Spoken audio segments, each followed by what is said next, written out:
Chapter 15. The Yoga of the Supreme Person. The Supreme Personality of Godhead said, it is said that there is an imperishable banyan tree that has its roots upward and its branches down, and whose leaves are the Vedic hymns. One who knows this tree is a knower of the Vedas.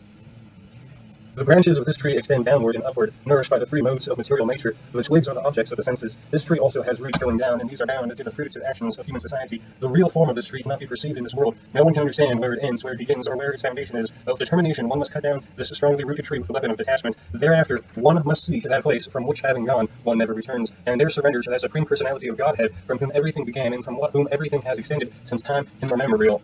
Those who are free and from false prestige, illusion, and false association, who understand the eternal, who are done with material lust, who are free from the dualities of happiness and distress, and whom unbewildered know how to surrender unto the Supreme Person, attain to that eternal kingdom. That supreme abode of mine is not illumined by the sun or moon, nor by fire or electricity. Those who reach it never return to this material world. The living entities in this conditioned world are my eternal fragmental parts. Due to the conditioned life, they are struggling very hard with the six senses, which include the mind. The living entity in the material world carries his different conceptions of life from one body to another, as the air carries aromas. Thus he takes one kind of body and again quits it to take another. The living entity, thus taking another gross body, obtains a certain type of ear, eye, tongue, and nose, and sense of touch, which are grouped about the mind. He thus enjoys a particular set of sense objects. The foolish cannot understand how a living entity can quit his body, nor can they understand what sort of body he enjoys under the spell of the modes of nature. The one whose eyes are trained in knowledge can see all this. The endeavoring transcendentalists who are situated in self-realization can see all this clearly, but those whose minds are not developed and who are not situated in self-realization cannot see what is taking place, though they may try to. The splendor of the sun, which dissipates the darkness of the whole world, comes from me, and the splendor of the moon and the splendor of fire are also from me.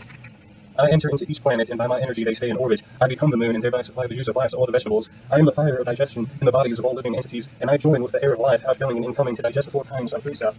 I am seated in everyone's heart, and from me come remembrance, knowledge, and forgetfulness. By all the Vedas I am to be known. Indeed, I am a compiler of the Vedanta, and I am a knower of the Vedas.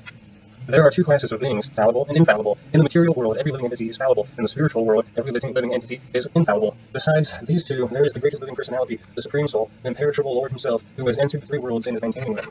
Because I am transcendental beyond both the fallible and the infallible, and because I am the greatest, I am celebrated both in the world and in the Vedas as the Supreme Person. Whoever knows me as the Supreme Personality of Godhead, without doubting is the knower of everything. He therefore engages in full devotional service to me, O son of Bharata. This is the most confidential part of the Vedic scriptures of sinless one, and is disclosed now by me. Whoever understands this will become wise, and his endeavors will know perfection.